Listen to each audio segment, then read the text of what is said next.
Pues déjeme contarte, hermano, hermana, cuando estaba joven, recién convertido, recuerdo muchísimo que este servidor con un grupo de muchachitos andábamos en la calle caminando y nos percatamos que en esa fila de esa línea para entrar a ver una película con contenido explícito se encontraba un cantante cristiano.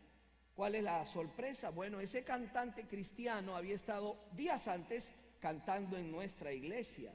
Para nosotros fue un choque, una impresión muy fuerte, porque se entendía que esa persona no debería estar allí. A veces eso pasa y no nos damos cuenta que lo que nosotros hacemos puede afectar la vida de otras personas. Hoy quiero compartir con ustedes este siguiente tema: lo que hago, ¿edifica o tropieza? Lo que yo hago con mi vida, con mi libertad, ¿edifica la vida de los demás o los hace tropezar? Eso es lo que vamos a estar estudiando, y como leyó el hermano Spencer, vamos a basar este mensaje en 1 Corintios capítulo 8. Manténganlo abierto porque vamos a estar estudiando este pasaje. Estamos estudiando este libro y hemos empezado ya hace algunas semanas esta nueva serie, Respuestas Directas a Preguntas Difíciles, basado en uno de los libros más maravillosos del Nuevo Testamento, que se llama Primera a los Corintios. Una de las cosas que hemos dicho es que Pablo escribió esta carta, era una carta de corrección, una carta de respuesta a estas preguntas, a estas inquietudes que surgieron en la iglesia de Corinto. También hemos dicho que eran muchos de ellos creyentes inmaduros, nuevos creyentes, nuevas creyentes que estaban congregándose y lógicamente habían traído a la iglesia todas esas costumbres, todas esas creencias, todos esos hábitos que tenían en su vieja vida. Y Pablo les escribe esta carta maravillosa. El domingo pasado abordamos el primero de 4 temas capitales que Pablo trató con ellos. Va a aparecer en la pizarra estos 4 temas. El primero de ellos, las relaciones. Hablamos de eso el domingo pasado: soltería, matrimonio y divorcio. El segundo, libertad y conciencia. Ese es el tema que vamos a abordar este domingo. El tercer tema, los dones espirituales. La Biblia dice en capítulo 12, versículo 1 y en adelante, nos habla acerca de los dones espirituales y cómo deberían funcionar en la iglesia. Usted ha sido bendecido, diga: yo soy bendecido con dones. ¿Qué son los dones? ¿Para qué Dios nos ha dado los dones? ¿Qué pasa si no uso mi don? Todas esas cosas las vamos a ver el tercer domingo. Y el último domingo vamos a hablar del dinero y el dar. ¿Cuánto y con qué frecuencia deberíamos dar? Pero hoy nos vamos a concentrar en el segundo tema, que lo he titulado: lo que hago, ¿edifica o tropieza o hace tropezar a las personas? Entonces mire conmigo otra vez el versículo 1, porque aquí empieza todo. Dice: en cuanto a lo sacrificado a los ídolos. Estoy leyendo 1 Corintios capítulo 8.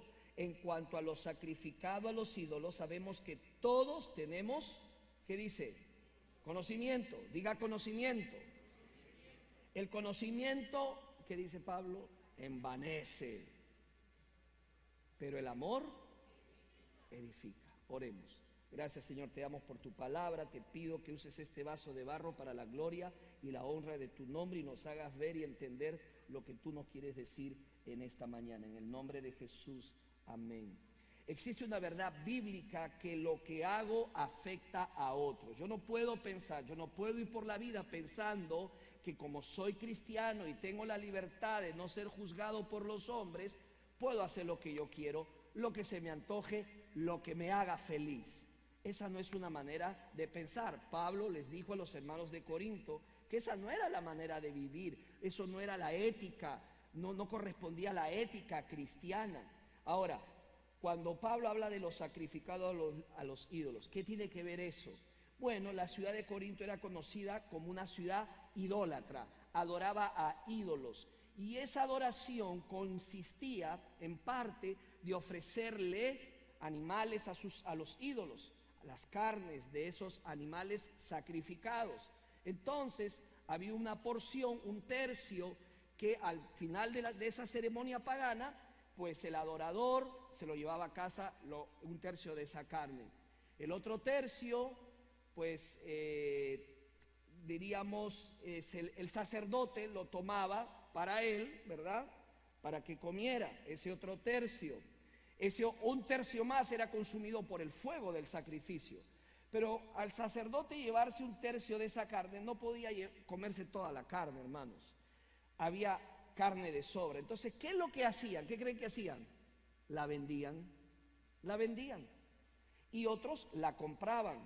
Y muchos de estos cristianos de Corinto, estos nuevos creyentes, salieron de ese mundo de paganismo, de idolatría.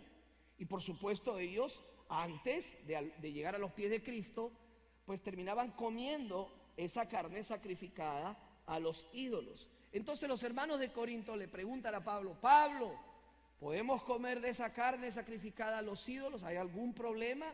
No creemos que haya algún problema, ¿verdad, Pablo? Y Pablo, entonces, al ver este debate, si se come o no se come, pues escribe, y parte de esa carta es que él va a poner orden en este tema. Ahora, los cristianos maduros, yo siempre digo entre comillas, los maduros, decían: sabemos que estos ídolos no son reales, así que ¿qué tiene de malo comer esa carne? Imagínate un ribeye, ¿verdad? Imagínatelo, ¿verdad? Un tibón, ahí por ahí veo algunos que me entienden, ¿verdad? Una carne. ¿Cuál es el problema? ¿Cuál es la situación aquí? No podemos comerlo, ¿verdad? Pero recuerde, había muchos cristianos que habían salido de ese paganismo, de esa práctica y de esos sacrificios, que estaban ahora en la iglesia, que ellos habían comido de esas carnes sacrificadas a los ídolos. Ahora, probablemente si te lo preguntaran a ti o a mí, ¿qué le hubiéramos dicho a esos cristianos inmaduros? Le hubiéramos dicho qué cosa: bueno, todos ustedes necesitan crecer y darse cuenta que tienen libertad en Cristo, así que cómase su buena parrilla. ¿Cuál es el problema? Por eso es que Dios no me dijo escriba 1 Corintios a mí ni a ti, ¿verdad? No lo hizo. Son libres del juicio de los hombres. ¿Cuál es el problema? Pablo no dijo eso. Por eso, en lugar de dirigirse a los cristianos más jóvenes, Pablo les dijo a los cristianos más maduros cómo deberían medir su comportamiento, ¿verdad? Cómo lo deberían medir a la luz de aquellos cristianos que eran menos maduros. ¿Qué le dijo en esencia Pablo a estos cristianos? Por amor a los cristianos, a los cristianos inmaduros, deberían ustedes limitar su comportamiento, su libertad, por amor a ellos. En otras palabras, escuche, lo que Pablo le estaba diciendo es: su libertad, mi libertad, se termina cuando lo que yo haga hiere a otro creyente, lo hace tropezar. Ahora, en nuestro tiempo, esto se puede aplicar también, claro que sí. Pablo no enfrentaba las cuestiones que hoy enfrentamos. Mire, tengo muchos años en el evangelio, tengo bastantes en el pastorado, y me han hecho muchas preguntas sobre si se puede hacer una cosa o se puede hacer otra cosa. Yo tengo acá una lista, he recopilado una lista. Si no está incluido lo que tú querías preguntarme al final del servicio, anota un papelito y lo pones en el buzón ahí de reclamaciones. Primera pregunta: ¿es correcto que los creyentes asistan al cine? ¿Verdad? ¿Debe un creyente tener televisión en su casa? ¿Hasta qué punto puede un creyente involucrarse en la política? ¿Puede un creyente ir a conciertos de música mundana? ¿Puede? ¿Qué piensan? Los veo como que están dudando. ¿Puede una creyente usar minifaldas?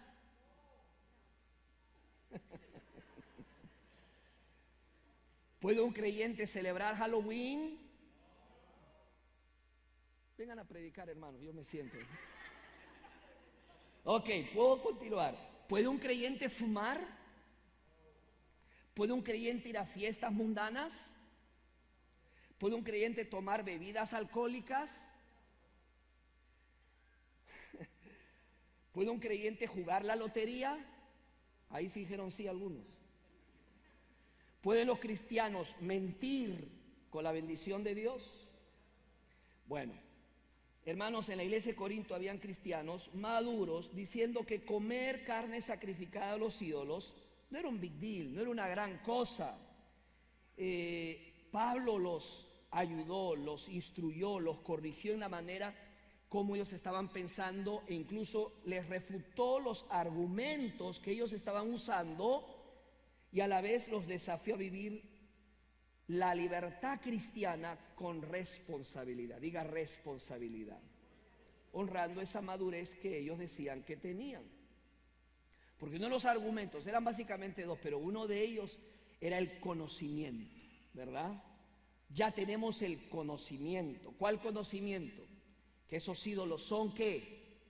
¿Qué son esos ídolos? Falsos. Y como son falsos, podemos comer esa carne tan rica, no hay ningún problema. ¿Me están entendiendo por dónde iba la situación aquí? Bueno, los cristianos de Corinto se jactaban de su conocimiento superior. ¿Cuál era este conocimiento superior que tenía? Mira conmigo el versículo 4. Vamos otra vez a 1 Corintios 8, 4 y luego vamos a ir al 7. Dice aquí la palabra: acerca pues de las viandas que sacrifican a los ídolos, sabemos que un ídolo nada es en el mundo y que no hay más que ¿qué dice? Que un Dios. Mira el verso 7. Pero no en todos hay este conocimiento, porque algunos habituados hasta aquí a los ídolos comen como sacrificado a ídolos, y su conciencia, siendo débil, ¿qué dice? Se contamina. Entonces, hermanos, algunos de los corintios acababan de salir de la adoración de ídolos. Ellos acababan de salir de eso, eran creyentes nuevos en la fe. Y aún no entendían que había solo un Dios. Ahora usted puede decir, espera un minuto, pastor, ¿puede ser cristiano y creer que hay una multitud de dioses? Recuerde, esto es bien importante. Para convertirse en cristiano, lo único que tienes que creer es que Jesucristo es tu Señor, único Señor y Salvador. ¿Cuántos dicen amén? Amén. Ahora, puedes ser cristiano y creer todo tipo de cosas equivocadas al principio. ¿Qué es lo que va a pasar? A medida que vas creciendo en la fe, vas obteniendo ¿qué cosa? Más conocimiento de la palabra. Por eso que al creyente, al nuevo creyente, tenemos que por sobre todas las cosas ponerlo ¿a qué? A estudiar la palabra de Dios. Porque él tiene que construir nuevamente nuevos valores, nuevos hábitos y sacar esos viejos hábitos que tenía antes. Adquirir verdades, conocer verdades bíblicas. Pero estos nuevos creyentes corintios aún no habían llegado a la verdad de que solo hay un Dios verdadero. Ahora, Pablo continúa diciéndoles: algunos acostumbrados al ídolo hasta ahora comen comida como si fuera sacrificada a un ídolo, y su conciencia, al ser débil, se debilita. Imagínate tú en esas iglesias, usa tu imaginación, esos nuevos cristianos, nuevos creyentes, acaban de salir del paganismo, acaban de salir de ese mundo de tinieblas, ese mundo de oscuridad, de paganismo, de idolatría, pero ven a otros cristianos que no tienen pena ni vergüenza y empiezan a comerse la carne sacrificada a esos ídolos. ¿Qué pasa con esos nuevos creyentes? Su conciencia les dice: no lo hagas, no lo hagas, no lo comas. Pero lo hacen de todos modos, porque están viendo ¿a quién? A los hermanos más maduros en la fe. Ah, mira, él sí come, entonces no me queda otra, yo también voy a comer. ¿Y su conciencia cómo queda? Su conciencia queda manchada, su conciencia no queda bien, porque ellos todavía entienden que esa comida es sacrificada ¿a quién? A los ídolos, a los ídolos. ¿Qué significa esto? Aquí tenemos que hablar de la conciencia. Mire, Dios es un Dios bueno y sabio. ¿Cuántos dicen amén? ¿Cuántos tienen conciencia?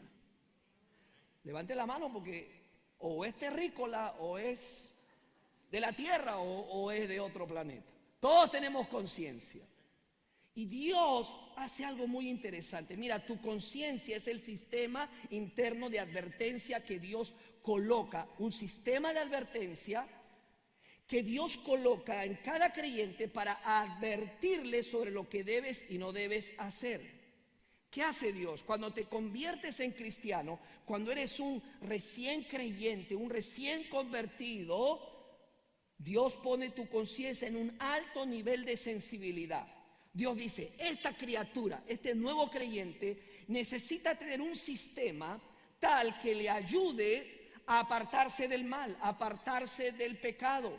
Un sistema tal que a él no se le permita acercarse al pecado, a esa vieja vida, a esa vida pasada. Cualquier cosa lo puede confundir. Entonces Dios hace que esa fe todavía frágil que tiene es ayudada por esa conciencia. Ellos tienen esa conciencia y quieren cuidar esa conciencia. Por eso es que cuando tú y yo aceptamos a Cristo y venimos a los pies del Señor y somos nuevos creyentes, nuestra conciencia es muy sensible a cualquier cosa que hacemos o dejamos de hacer. Y decimos, no, esto tampoco. Esa conciencia está activada por el Espíritu Santo para ayudar a ese creyente a fortalecerse en la fe. Pero cuando tú quebrantas tu conciencia, es como si destruyeras ese sistema interno de advertencia que Dios puso. O sea, en otras palabras, estos cristianos maduros estaban produciendo en estos nuevos creyentes que ellos retrocedieran y sus conciencias fueran violentadas porque estaban volviendo a hacer lo de antes, volviendo a comer esa comida sacrificada a los ídolos. En 1 Timoteo capítulo 4 versículo 2, Pablo habló de las personas cuyas conciencias han sido cauterizadas. Conciencias cauterizadas, conciencias que ya no sienten, que ya no perciben. Y Pablo habla que están cauterizadas, como cuando tú acercas tus dedos a una plancha caliente y quemas tus dedos ahí. No lo haga cuando regrese a casa, por favor. Solamente le estoy explicando. Pero tal es el daño que ocasiona esa quemadura en tu mano, en tus dedos, que la carne se quema, las terminaciones nerviosas se destruyen y finalmente ya no puedes sentir nada. Puedes seguir tocando el fuego y te puedes seguir haciendo daño. Cuando vas en contra de tu conciencia, hermanos, eso es exactamente lo que está pasando. Esas terminaciones nerviosas espirituales están siendo afectadas. Es algo terrible transgredir tu conciencia, pero es algo también terrible y más terrible hacer que alguien transgreda su conciencia por el ejemplo o el testimonio que le dimos. Y nadie quiere hacer que otra persona tropiece. Por eso quiero compartirte 5 diferencias entre el creyente inmaduro y el maduro. Y luego te voy a preguntar con amor siempre, ¿con cuál te identificas tú? Vamos rápidamente. El primero, el creyente inmaduro. ¿Qué piensa? ¿Qué se pregunta un creyente inmaduro? Él se dice, ¿esto es permitido? ¿Es permisible para mí o no?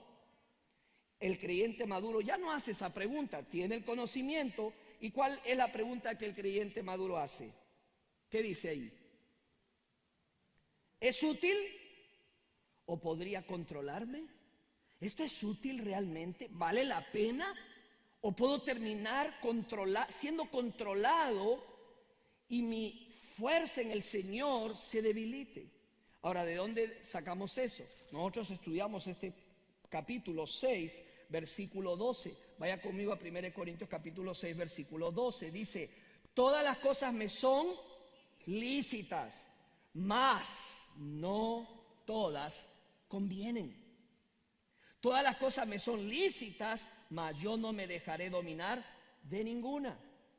Así piensa el creyente maduro. ¿Esto es útil para mí, para los demás, para mis hijos? ¿Lo que yo voy a hacer va a bendecirlos?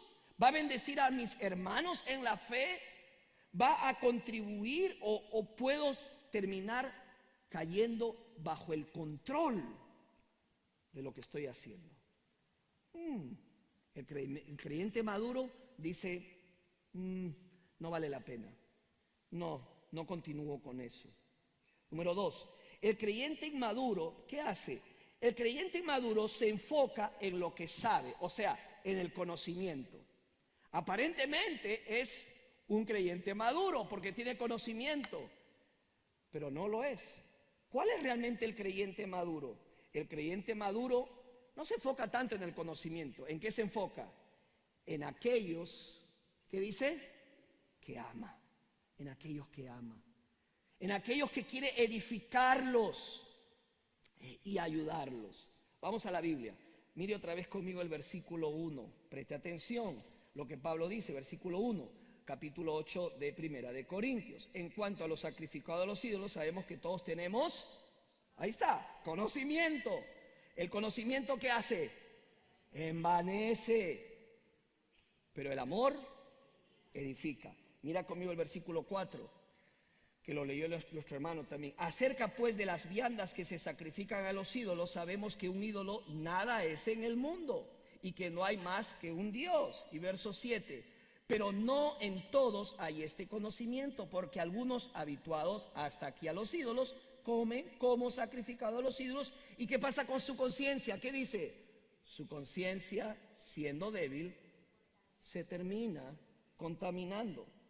Ahora, ¿Pablo está diciendo que no debemos tener conocimiento? ¿Pablo está diciendo eso? No. Pablo no está diciendo que no tengas conocimiento. Lo que Pablo está diciendo es que el conocimiento, solamente el conocimiento, te hace una persona arrogante. ¿Entienden, hermanos? Si solo te fijas en el conocimiento, terminarás siendo arrogante. El conocimiento sin amor produce arrogancia.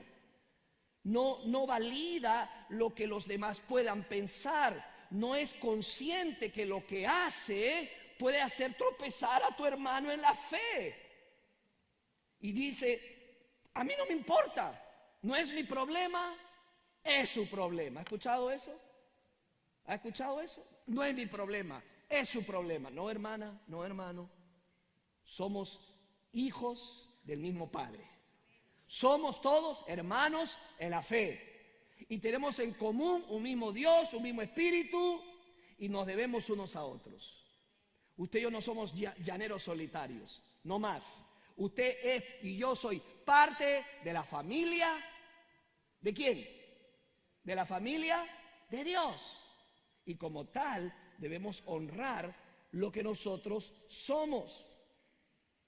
Entonces, hermanos, lamentablemente a veces somos así. Hay personas, hermanos, llenas de todo tipo de conocimientos bíblicos.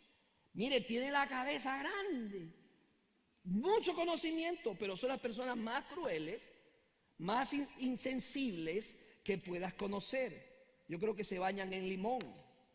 Son ácidos, porque no les importa a nadie. Mucho conocimiento, falta de amor. No sirve, envanece, dice Pablo. La vida cristiana no es solamente conocimiento en tu cabeza. La Biblia dice que el propósito de todo conocimiento en las Escrituras es causar en ti amor hacia Dios y amor hacia tus hermanos, hacia otros. ¿Cuántos dicen amén? ¿Es acaso lo que dijo Jesús? Eso no dijo Jesús en Mateo 22, capítulo 22, versículo 33 al 39. Jesús le respondió: amarás al Señor tu Dios con todo tu corazón y con toda tu alma y con toda tu mente. Este es el primer y más importante mandamiento. Y el segundo es semejante: amarás a tu prójimo como a ti mismo. Mire, si el conocimiento que usted recibe no le ayude a amar a Dios y a amar a sus hermanos, es un conocimiento sin valor. No tiene sentido. Pablo dijo lo mismo en 1 Corintios capítulo 2, versículo 8, y mira conmigo el verso 2 y 3. Dice: si alguno se imagina que sabe algo, aún no sabe nada como debe saberlo.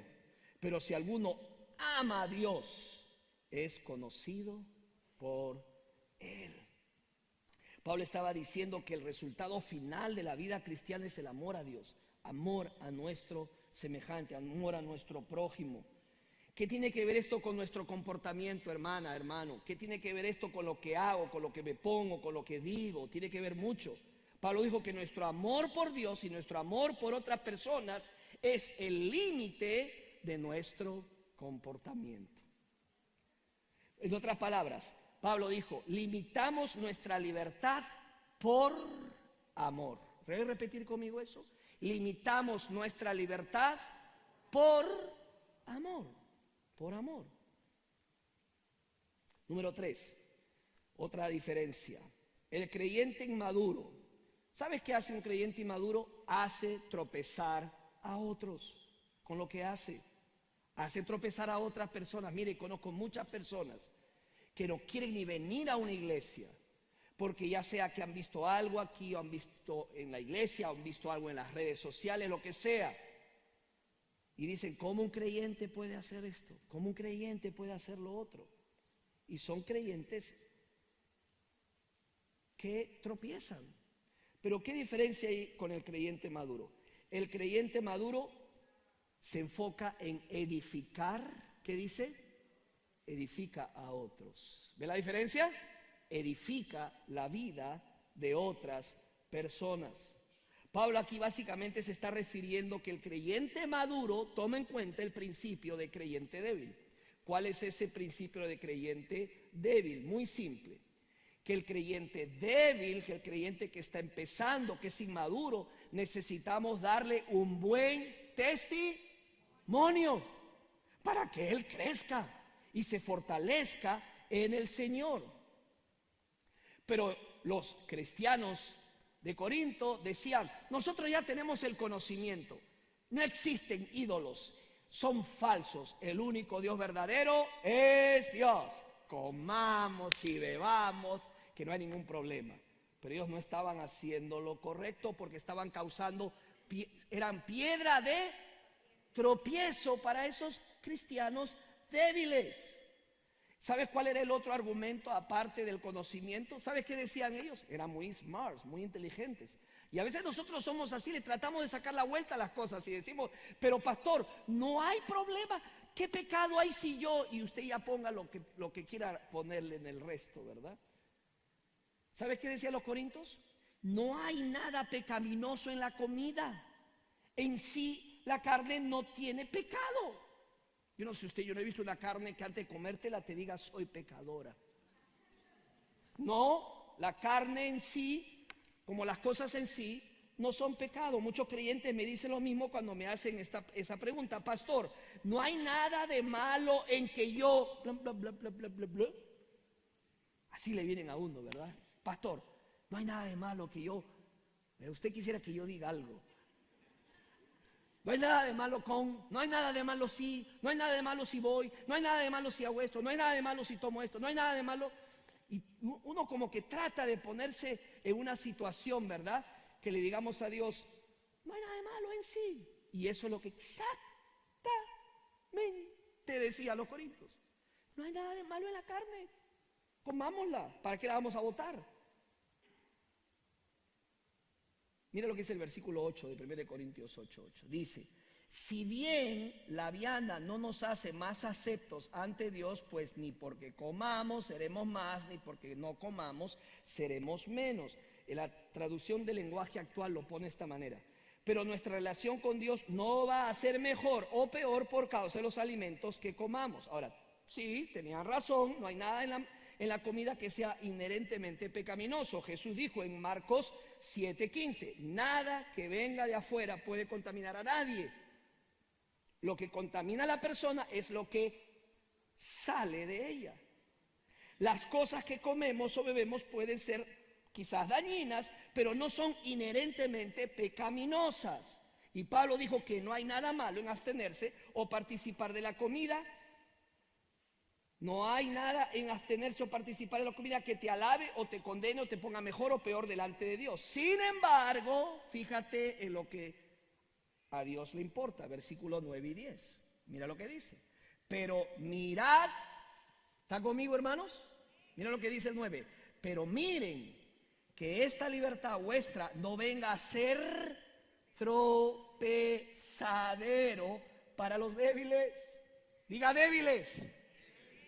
Yo no puedo hacer tropezar a un débil. Yo no tengo el derecho, no tengo esa libertad cristiana que pueda exceder a tal punto que no me importe si un cristiano me ve haciendo algo, yendo a un lugar, ese es su problema. No, Pablo dice, no, es nuestro problema.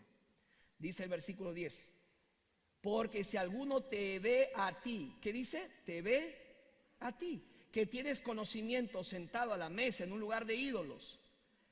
O sea, estas personas, estos creyentes se iban a esos templos, hermanos, paganos, y se sentaban y decían, dame 10 onzas de un bife, de una picaña, por favor, dame. Ahí de esa, dame. Y iban al templo y se sentaban a comer, literal. Y los nuevos cristianos, mirando eso, decían, oh no, de ahí hemos salido, de ahí me sacó el Señor. ¿Alguien está entendiendo lo que estoy diciendo? Oye, eso es serio. Bueno, dice, en lugar de ídolos, la conciencia de aquel es débil. No será estimulada a comer de lo sacrificado a los ídolos. Hermano, para entender este versículo necesitas imaginarte unas comillas alrededor de esa frase. Pablo está diciendo, no se fortalecerá su conciencia si es débil para comer esas cosas sacrificadas a los ídolos. Pablo estaba usando una parodia, estaba exagerando el argumento de esos cristianos maduros. Decían, si un cristiano, estos creyentes, escucha, decían, si un cristiano más débil, así pensaban ellos, si un cristiano más débil nos ve comer esta carne, su conciencia se fortalecerá. Se volverán Superman. Entenderán la libertad que tienen en Cristo. Pablo dice, no, están equivocados. Eso no es lo que va a pasar, les dice Pablo a estos creyentes. En cambio, la nueva conciencia cristiana de esos nuevos creyentes se va a dañar. Va a perder la sensibilidad a la guía de Dios y van a volver a caer fácilmente en su antigua forma de vida. Denle buen testimonio. ¿Cuántos están entendiendo lo que está diciendo Pablo aquí? Mira el versículo 11 y 12 entonces. Y por el conocimiento tuyo, léalo usted, hermano, esto está aquí, dice, y por el conocimiento tuyo se perderá el hermano débil. Wow. Por quien, ¿qué dice? Cristo murió. No es que va a perder la salvación, pero se va a apartar del Señor. Y apartados de Dios, hermanos, nada podemos hacer. Mire el verso 12. De esta manera, pues, pecando contra los hermanos e hiriendo su débil conciencia, ¿qué terminamos? Terminamos pecando contra Cristo. ¿Alguien puede decir un amén? ¿Sabes cómo concluye Pablo? Mire el verso 13. Por lo cual, si la comida le es a mi hermano ocasión de caer, no comeré carne jamás. ¿Para qué? Para no poner tropiezo a mi hermano. Hermanos, todos somos parte del cuerpo de Cristo. Todos estamos conectados unos a otros y a Cristo y a la cabeza que es Cristo. Así que herir o hacer tropezar a un creyente débil es pecar contra Cristo mismo, por quien murió. Cristo murió por ellos. Necesitamos entender esta gran verdad. Un creyente más débil es ¿quién? Hermanos, hay de todo en la viña del Señor. Hay creyentes débiles profesionales a los que les encanta objetar lo que hacen otros creyentes. Se la pasan todo el tiempo viendo lo que los demás hacen. Ese no es un creyente débil, ese es un crítico malhumorado, ácido, que siempre está buscando a los demás lo que hacen. No, un creyente, escucha, esto es importante, un creyente más débil es alguien que imita nuestro comportamiento a pesar de que su conciencia le dice lo contrario. Y aquí está lo serio del asunto. Es un nuevo creyente, pero te ve a ti Bueno, el hermano viene a la iglesia, la hermana asiste, el hermano yo lo veo siempre, cuando yo llegué él ya estaba, entonces me imagino que son maduros y voy a hacer lo que ellos hacen, pero dentro su conciencia, ¿qué está pasando? Está sufriendo, porque de ahí lo sacó el Señor. Y por tu mal comportamiento o tu comportamiento exagerado o porque no estamos entendiendo la libertad cristiana, los terminamos haciendo tropezar. Y como son débiles, volverán atrás. Volverán a hacer lo de antes. Ese es un creyente más débil, que te mira, te observa. Ay, pastor, a mí nadie me ve en la iglesia, es lo que tú crees. Pero te están mirando, están observando lo que tú haces. Están siempre al pendiente de ti. ¿Por qué? Porque para ellos tú eres el maduro, tú eres la madura, tú eres la modelo o el modelo de vida de un cristiano. ¿Y sabe dónde debe empezar nuestro reto para dar un buen testimonio? En casa. En la casa, hermano. Por eso es que hay tanto papá y mamá que sufren con los hijos, no quieren venir a la iglesia, no quieren saber nada de las cosas de Dios. Es que le has dado mal testimonio. Y más va a sonar lo que haces que lo que dices. Porque ellos están, ¿qué? Viendo la conducta que tenemos. Interesante que en Romanos capítulo 14, Pablo dijo estas palabras, Romanos 14, vaya conmigo a Romanos 14, versículo 19 al 21. Romanos 14, del 19 al 21, por favor léalo. Dice así: así que sigamos lo que contribuye a la paz y a la mutua edificación. Pablo está diciendo, sigue lo que contribuye a la edificación y a la paz. Verso 20, no destruyas la obra de Dios por causa de la comida. Todas las cosas son limpias. Lo malo es hacer tropezar a otros por lo que comemos. Ahora mira el verso 21. Lo mejor es no comer carne ni beber vino. Si quiere puede agregarle cerveza, lo que quiera. Ni hacer nada que haga que tu hermano, tu hermana, tropiece o se ofenda o se debilite. ¿Es serio? Es muy serio. Número 4. El creyente inmaduro se enfoca en mis derechos. Es mi derecho. Es lo que yo merezco. Se trata de mí. ¿Sabes cómo piensa el creyente maduro? Se trata de mi testimonio. Se trata de mi testimonio. Para eso tenemos que ir a Primera de Corintios capítulo 10. Movámonos un poquito más, porque de 8 al 10 se está tratando básicamente el mismo tema Pablo. Versículo 30 al 33. Primera de Corintios 10, del 31 al 33. Mira lo que dice la palabra del Señor. ¿Está conmigo? Diga un amén. Dice, y si yo con agradecimiento participo, ¿por qué he de ser censurado por aquello de que doy gracias? Si pues comáis o bebáis o hacéis otra cosa, hacedlo todo para la gloria de Dios. Hermano, pregúntate cada vez que quieras hacer algo, ¿lo que voy a hacer glorifica a Dios? ¿Le trae honra a Dios? ¿Exalta a Dios? ¿O lo hace quedar mal a Dios? Verso 31, si pues comáis o bebáis o hacedlo otra cosa, hacedlo todo para la gloria de Dios. Verso 32, no seáis, ¿qué dice? ¿Qué dice? Tropiezo. No seáis tropiezo ni a judíos ni a gentiles. ¿Y qué más dice? Ni a la iglesia de Dios. Como también yo en todas las cosas agrado a todos, no procurando mi propio beneficio, ahí está, mi propio derecho, beneficio, sino el de muchos. ¿Para qué? Para que sean salvos. ¿Cuánto entiende la palabra de Dios? Está claro como el agua del río. Muy clarito, hermanos. No se trata de vivir pensando y buscando tus derechos, tus beneficios, porque tengo la libertad ya en Cristo, que nadie me puede juzgar. No, si eres madura o maduro, te debe preocupar tu testimonio y te debes asegurar de dar un buen testimonio. Número 5, ¿verdad? El 5. El creyente inmaduro, ¿qué hace? Juzga a otros por sus libertades.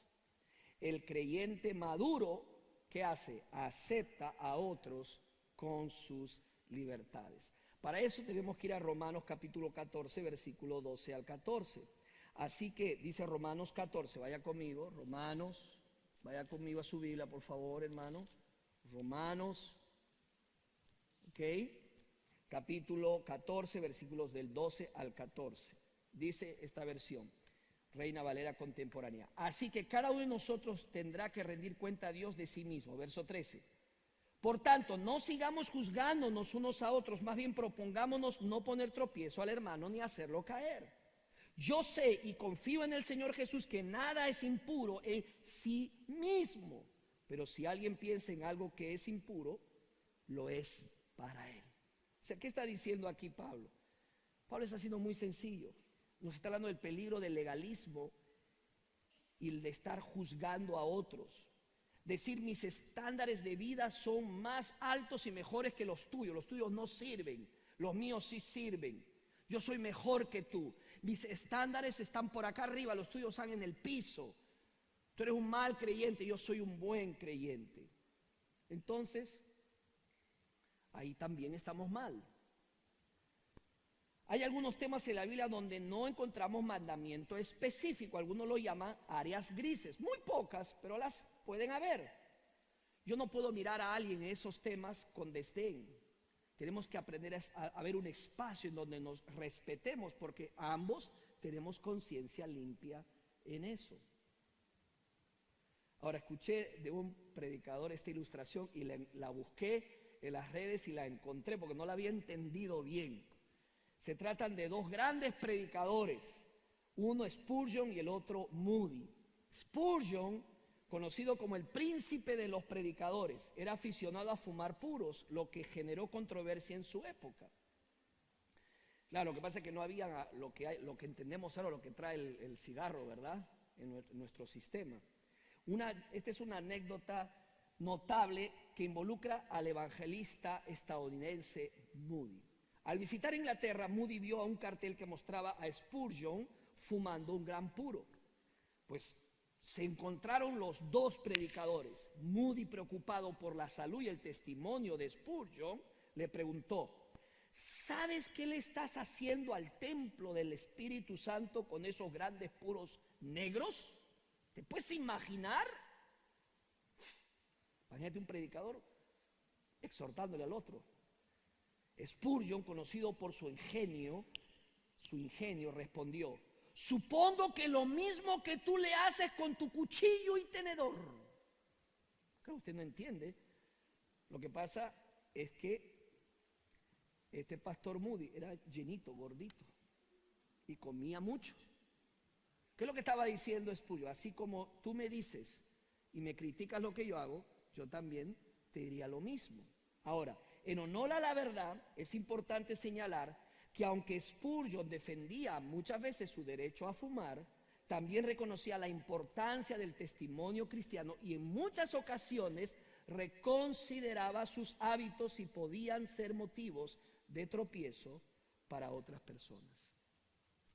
¿Cuál es la ley real por la cual nosotros debemos basar nuestras decisiones? Juan 13:35. Juan 13:35. Diga conmigo, Juan 13:35. En esto conocerán todos que ustedes son mis discípulos, si se aman los unos a los otros. Cuando encuentres una área gris en tu vida en donde no hay mandamiento, hazte estas preguntas. Va a aparecer en la pantalla las 4. Antes que hagas algo, pregúntate: ¿qué dice la Biblia? Te sorprenderás que muchas de las cosas que nosotros nos preguntamos si las podemos o no podemos hacer ya están respondidas en la palabra de Dios. Ya están aquí, solo que desconocemos lo que la Biblia dice. Pregúntate: ¿qué dice la Biblia? ¿Qué haría Jesús? Pregúntate. ¿Qué dicen, número 2, qué dicen aquellos que están en autoridad sobre mí? Muy importante. Hay personas que trabajan en lugares en donde hay reglas, códigos estrictos, códigos específicos en cuanto a vestir, tomar, fumar, y están bajo autoridad y hay que respetar esa autoridad. 3. ¿Qué dice el principio de inversión eterna? O sea, aunque esté permitido, será el mejor uso de mi dinero y mi tiempo invertido en lo que quiero hacer. ¿Valdrá la pena? ¿Es esto lo que deberíamos estar haciendo para promover el reino de Dios? ¿Lo que voy a hacer va a promover el reino de Dios? Por eso la palabra de Dios dice en 1 Corintios 10, 23, Pablo le dijo a los corintios: todo me es lícito, pero no todo conviene. Todo me es lícito, pero no todo edifica. No todo edifica. Y el último principio, antes de que hagas algo, ¿qué es lo que dice el principio del creyente débil? Con lo que yo voy a hacer que tropiece el hermano débil en la fe. Voy a hacerlo retroceder. Voy a causarle que su conciencia sea transgredida, sea dañada, enturbiada. Hermanos, vivimos un tiempo en donde el yo es lo más importante. Yo primero, yo segundo, yo tercero. Vivimos en un mundo en donde todo se trata de nosotros, de la satisfacción. Si te agrada, si te gusta, si te satisface, hazlo. Se reconoce el valor del yo. Lo importante eres tú. Tienes que alcanzar tu máximo potencial como seres humanos para que logremos la felicidad. Lo importante es que te hace feliz. No. La Biblia, Dios no busca en ti la felicidad, busca la santidad. Amén. La santidad, sin la cual nadie verá, ¿qué dice la Biblia? A Dios. Hermanos, ¿acaso Jesús no dijo en Marcos 8, 34 y 35? Si alguno quiere seguirme, niéguese a sí mismo, tome su cruz y sígame. Ser creyente es un llamado de sacrificio, de negación del yo. Pablo le dijo a los corintios: no se trata de usar tu libertad, se trata de usarla con responsabilidad. Debemos convertirnos en siervos de las personas para ganarlas para Cristo, pero no solamente para ganarlas para Cristo, sino que además debemos subordinar nuestro yo a los hermanos para que no hagamos ostentación de nuestra libertad de manera que ella se convierta en piedra de tropiezo para los que aún son débiles en la fe. No, de eso no se trata nuestra libertad. Si no vives así, te edificarás a ti mismo y te olvidarás del resto.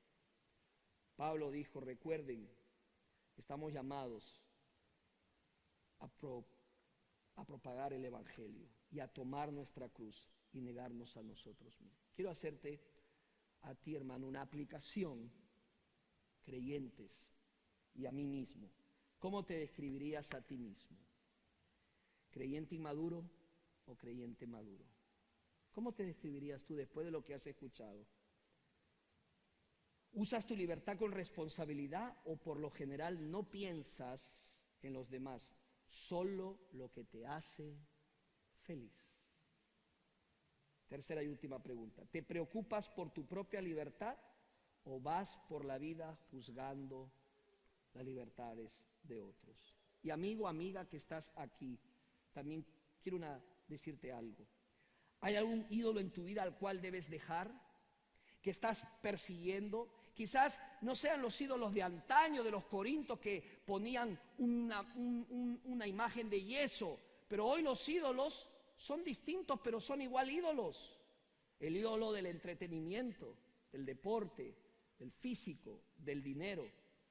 Todo eso en sí no es malo, pero si lo pones antes que a Dios, tarde o temprano te vas a defraudar. Solo hay un Dios. ¿Cuántos dicen amén? Solo hay un Señor que puede satisfacer las necesidades más íntimas de tu vida. Yo no sé cómo está con tu conciencia, pero te tengo una buena noticia. Cristo vino a este mundo para que tu conciencia quede totalmente limpia y perdonada. Amén. ¿Cómo lo hizo, pastor? En la cruz del Calvario. Jesucristo murió para pagar la culpa y el castigo que tú y yo merecíamos. ¿Qué tienes que hacer? Acepta a Cristo como tu Señor y Salvador, tu único Señor y Salvador personal. Pastor, yo quiero. ¿Qué tengo que hacer? Dos cosas. Arrepiéntete de corazón. Deja esos ídolos falsos. Deja esos ídolos que a la postre no te van a ayudar, te van a decepcionar. Arrepiéntete de corazón. Vuélvete a Dios y dile: Señor, perdóname todos mis pecados. Vengo a ti de corazón. Arrepiéntete y cree. Cree en Cristo. Pon tu confianza en Jesús y acéptalo como tu Señor y Salvador. La Biblia dice que el que lo haga será salvo. Amén.